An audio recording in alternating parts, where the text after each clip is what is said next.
जी। तो किस तरह से वो पेपर इंडस्ट्री में उछाल आया है, बताइए कि भाई इतना हड़कंप क्यों मचा है? अभी इशू ये है कि कॉस्ट ऑफ रॉ मटेरियल तो डेफिनेटली बढ़ा है, कीमतें बढ़ी हैं। जो वेस्ट पेपर जो अमेरिका और यूरोप से आ रहा था, कोविड के पूरे साल में वेस्ट पेपर वहाँ पर जनरेट नहीं हुआ, तो वेस्ट की कॉस्ट बढ़ी है। और शिपिंग कॉस्ट बढ़ने से इनका जो वेस्ट का कॉस्ट $100, $70 जो भी होगा वो डबल या ट्रिपल हो गया। तो हम मानते हैं कि एक इनपुट कॉस्ट इनकी 100% बढ़ी हुई है, लेकिन जो आउटपुट कॉस्ट के अंदर जो उनका जो बढ़ोतरी होनी चाहिए उतनी एक्चुअली नहीं हुई है, ये हमारा मानना है। क्योंकि हम भी जानते हैं कि कुछ कॉस्ट जो बढ़ी है, कुछ कॉस्ट ऐसी भी है कि जो कमती हुई है। इनकी सबकी आउटपुट बढ़ी है तो इनकी जो कन्वर्जन कॉस्ट है वो कमती हुई है। तो हम ये चाहते हैं कि अगर जिस तरह से इंटरनेशनल मिले, हर 3 महीने में रेट बढ़ाती है, हर वहाँ एक स्टैंडर्ड फॉर्मेट है ये। यहाँ पर जो हिंदुस्तान में जितनी भी मिले हैं, हर हफ्ते में रेट बढ़ाती है। और जैसे रवि जी ने बोला, कभी कभी तो आज रेट बढ़ा, शाम को दूसरा रेट बढ़ता है, तीसरे दिन में वापस रेट बढ़ता है। तो ये रेट कंटिन्यूसली बढ़ने से जो सामान्य प्रिंटर है, जो सामान्य कन्वर्टर है, उसके लिए सर्वाइवल बहुत बहुत मुश्किल हो गया। तो आप लोगों पर उसका कितना असर पड़ा है? असर ये पड़ा है कि हम लोग जो कमिटमेंट देके बैठे हुए हैं बड़ी कंपनियों से या छोटी कंपनियों से, हम ऑर्डर्स एग्जीक्यूट ही नहीं कर सक रहे हैं। क्योंकि हम जिस रेट पर ऑर्डर लेते हैं और दूसरे दिन तीसरे दिन हमारा रॉ मटेरियल का कॉस्ट इतना बढ़ जाता है, बिकॉज पेपर कॉस्ट 70% है हमारा। अगर उसमें थोड़ी सी भी बढ़ोतरी हुई तो हम उसको नहीं क्लोज कर सकते उस जॉब पर, हमको करना ही पड़ रहा है। बिकॉज हमारे कस्टमर जो 10 साल 15 साल 20 साल हमारे साथ में हैं, हम उनको रिफ्यूज भी नहीं कर सकते। तो हमारा दोनों तरफ से मरा है, हमारी इनपुट कॉस्ट बढ़ रही है और हम आउटपुट कॉस्ट बढ़ा नहीं सक रहे। क्या आपके बिजनेस में फिर लॉस हो रहा है ये वजह से? काफी लॉसेज हो रहे हैं, काफी लॉसेज हो रहे हैं। बल्कि हमको ये डर है कि ये 3-6 महीने में काफी जो छोटे प्रिंटर है वो बंद ही हो जाएंगे, वो नहीं सर्वाइव कर सकते। जैसे प्रकाश जी ने बोला, आपका वर्किंग कैपिटल जो आपने लिया हुआ है, अगर वो 50% आपका वर्किंग कैपिटल बढ़ गया तो आप किस तरह से अपना खर्चा चलाओ?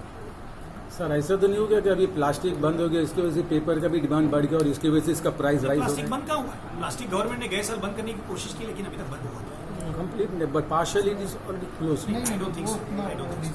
नहीं बंद नहीं हुआ है। बीच में ऐसा हुआ था लेकिन बंद नहीं भाव हुआ। बढ़ने से कितने इंडस्ट्रीज के ऊपर इफेक्ट हुआ और कितनी इंडस्ट्रीज बंद पड़ गई है? बंद पड़ने के रास्ते पे है। ऐसा इसकी वजह से पूरी इंडस्ट्री बंद हो जाए हुई, ऐसा कोई हम दावे से नहीं कर सकते, लेकिन जो इफेक्ट हो रहा है उसे बंद करने के लिए भी वक्त लगेगा ना। लेकिन जरूर लोग छोटे जो इंडस्ट्रीज है वो रास्ते पे चल रहे, बंद होने के रास्ते पे जा रहे कगार पे है। जैसे आपको बताया कि प्रिंटिंग इंडस्ट्री बहुत छोटी इंडस्ट्री है, जहाँ पर 95 to 99% जो है MSME के अंदर है। मतलब बहुत छोटे छोटे प्रिंटर्स हैं। अगर ये रेट कंट्रोल नहीं हुआ और अगर ऐसे ही बढ़ते रहा तो एक दिन आएगा कि we will not be able to survive. Main problem ये है कि प्राइस कंट्रोल, और हम लोग का most of the printing presses में ये हो रहा है कि वी हैव कॉन्ट्रैक्चुअल, एक एग्रीमेंट होता है हमारे सप्लायर्स के साथ या जो हमारे क्लाइंट्स हैं उनके साथ। आज मैं आपके साथ एग्रीमेंट बना रहा हूँ, समझिए 1 साल का, ओके, और अगर उसमें एक एक्स रेट पे कि भाई 100 रुपये में आपको मैं सप्लाई करने वाला हूँ अगले 1 साल के लिए, लेकिन अगर यहाँ पर अगर डेली प्राइस बढ़ रहा है 10%, 15%, 20%, तो मेरे को तो करना ही पड़ेगा, बट एट ए लॉस। और ये लॉस मैं कब तक बेयर करूँगा और कहाँ तक बेयर करूँगा? ऐसा होने से क्या हो जाएगा? फर्स्ट थिंग इज कि प्रिंटिंग प्रेस वाला बोलेगा इससे तो अच्छा, लॉस करने से तो अच्छा प्रेस बंद करो और उसको ये करो। इसमें सब अनएम्प्लॉयमेंट भी बहुत हो रहा है मैडम हमारे इसमें। बहुत लोग बहुत प्रेसेस बंद होने से बहुत अनएम्प्लॉयमेंट है। जैसे मैंने आपको ये भी बताया कि more than 80,000 only in Maharashtra families are dependent on this thing, on the printing presses. वैसे ऑल ओवर इंडिया में there are 2,50,000 printing presses all over India. अगर आप एक इंडिविजुअली मेरे हिसाब से अगर डेटा मेरा करेक्ट नहीं है तो there are more than 4 lakh families, 4 lakh families जो प्रिंटिंग प्रेसेस में काम कर रहे हैं। अगर ऐसा है तो बहुत बड़ा आपकी प्रिंटिंग, आपकी एसोसिएशन जो है पूना प्रेस ऑनर एसोसिएशन, तो ये सरकार से क्या मांग करती है? सरकार से हमारी यही मांग रहेगी कि जो पेपर के भाव में जो उछाल हो रही है उसे यानी पेपर ये चीज़ को आप इसेंशियल कमोडिटी एक्ट में लेके आइए और कहीं ना कहीं सरकार को इस इस कागज़ के भाव के ऊपर नियंत्रण रखना चाहिए। मिलों को उनसे पूछताछ करनी चाहिए, मिलों के ऊपर उनका कंट्रोल होना चाहिए कि भाई अगर आप दाम बढ़ाना चाहते हो तो वो जस्टिफाइबल होना चाहिए। आप उसको अगर आपके रॉ इनपुट कॉस्ट बढ़ी है तो हिसाब से आप बढ़ा सकते हो, कोई दिक्कत नहीं है। लेकिन इनपुट कॉस्ट 1 पैसा बढ़ी है तो आप 50 पैसा नहीं मांग सकते, बढ़ा सकते हो। तो इसके ऊपर ये कौन डिसाइड करेगा? ये गवर्नमेंट डिसाइड कर सकती है, ग्राहक तो नहीं कर सकता है। ग्राहक तो जेब में से पैसा देता रहेगा, मुझे वर्तमान पत्र चाहे मैं लेता रहूँगा, किताब चाहे मुझे लेनी ही पड़ेगी। लेकिन ये चीज़ के ऊपर अगर सरकार कोई उपाय कर सकते हो, सरकार ही है, सरकार को ही करना चाहिए। 60-70% जे छोटे छोटे वृत्तपत्राचे आहेत किंवा जे मुद्रक आहेत त्यांना बंद करण्याशिवाय प्रश्न येणार नाही. कागद जर मी लोकांच्यापर्यंत मोठ्या किमतीने द्यायचं म्हटलं तर परवडत नाही ना.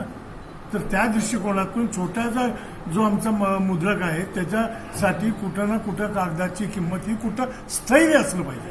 तर महत्त्वाची गोष्ट म्हणजे आता तुम्ही म्हणतात की कॉन्ट्रॅक्ट असतं आमचं. तुम्ही बघा सर्व बाकीच्या गव्हर्नमेंटच्या कुठल्याही सिव्हिल कॉन्ट्रॅक्टमध्ये किंवा कुठल्याही इंजिनिअरिंग कॉन्ट्रॅक्टमध्ये तुम्हाला एस्केलेशन क्लॉज असतो की बाजारभावामध्ये जर का रॉ मटेरियलची तुमच्या किंमत वाढली तर त्या पर्सेंटेजमध्ये तुम्हाला तुमचं सेल प्राइसमध्ये तुम्हाला गव्हर्नमेंट वाढ करून देतं. गवर्नमेंट रेट बढ़ाती है एस्केलेशन क्लॉज के हिसाब से. तो ये एस्केलेशन क्लॉज अनफॉर्चुनेटली हमारे प्रिंटिंग के काम के कॉन्ट्रैक्ट में कहीं भी नहीं है. तो सरकार को हमें ये भी अनुरोध करना पड़ेगा कि भाई सरकार जो खरीदती है प्रिंटिंग मटेरियल खरीदती है तो उसमें जो कॉन्ट्रैक्ट बनते हैं उसमें भी एस्केलेशन क्लॉज ऐड किया जाए तो हमारी कोई मदद हो सकती है. आप कुछ बोले सर? मैं ये कहना चाह रहा हूँ कि आज हिंदुस्तान जो कपास का सबसे बड़ा मैन्युफैक्चरर था, आज टेक्सटाइल में हम लोग पीछे हो गए क्योंकि हम लोगों ने उस इंडस्ट्री को चाहिए उतना सपोर्ट नहीं किया. प्रिंटिंग इंडस्ट्री अभी भी थोड़ी सी हेल्दी है. अगर इस तरह का माहौल बना रहा तो प्रिंटिंग इंडस्ट्री भी खत्म हो जाएगी और हमारे यहाँ बुक्स बॉक्सेस सारी चीज़ इंपोर्ट होना चालू हो जाएगा, जो हमारा मैन्युफैक्चरर बंद हो जाएगा. जो आज एक आपने वो डेटा पढ़ा होगा कि आज दुनिया में लगभग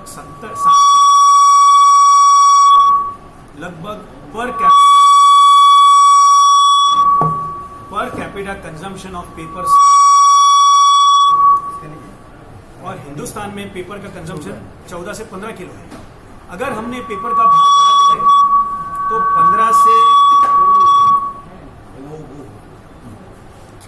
15 किलो से 50 किलो तो होने की बात दूर रही, लेकिन 15 किलो से 5 किलो हो जाएगा. और जैसे प्रकाश ने कहा ना, हम वापस समोसे और आलू पैक करने लग जाएंगे न्यूज़पेपर में और हमारा जो कल्चर जो इम्प्रूव होना चाहिए वो ग्रेजुअली वापस उल्टा जाएगा.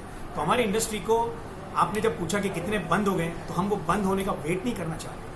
हमको ग्रो करना है, सर्वाइव करना है और हमको अपना कंट्रीब्यूशन देना है.